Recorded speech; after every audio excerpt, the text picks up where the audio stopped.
Hello friends, அஸ்ஸலாமு அலைக்கும். நான் இப்போது வெளியில் போனேன். ரேஷனில் ஏதோ பொருள் கொடுக்குறாங்க, கண்டிப்பாக வாங்கணும்னு சொன்னாங்க. அங்கே போய் பார்த்தா கூட்டம் அதிகமாக இருந்தது. எப்போ இந்த கூட்டத்துலலாம் இந்த பொருள் எனக்கு தேவையில்லைன்னு சொல்லிட்டு நான் ரிட்டர்ன் வந்துட்டேன். வரும்போது எனக்கு இந்த மண் பாத்திரத்தை பார்த்தோன்னே எனக்கு மண் பாத்திரம் வாங்கணும்னு ஒரு ஆசை வந்துச்சு.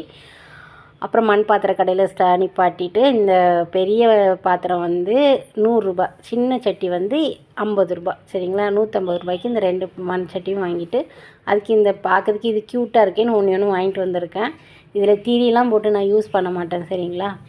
அதுக்கப்புறம் எனக்கு வரும்போது பசிக்குதுன்னு சொல்லிவிட்டு ஒரு சாப்பாடு ஒரு இடத்துல வாங்கினேன். ஆனால் அந்த சாப்பாடு நான் சாப்பிடலை. அது என்ன கதைங்கிறத நான் அடுத்த வீடியோவில் சொல்கிறேன். அப்புறம் இந்த மோர் 2 ஸ்பூன் தயிரில் நிறைய தண்ணி சேர்த்து உப்பு போட்டு மோராக அடித்து குடிச்சிருக்கேன். இந்த மாதிரி மோர் குடிக்க யாருக்கெல்லாம் பிடிக்குங்கிறவங்க ஒரு கமெண்ட் பண்ணுங்கள், பிடிச்சவங்க ஒரு லைக் பண்ணுங்கள். 2:30 மணிக்கு இப்போ தான் குக்கிங் ஸ்டார்ட் பண்ணியிருக்கேன். இன்ஷா அல்லாஹ் ஈவினிங் லஞ்ச் வீடியோ உங்கள்கிட்ட ஷேர்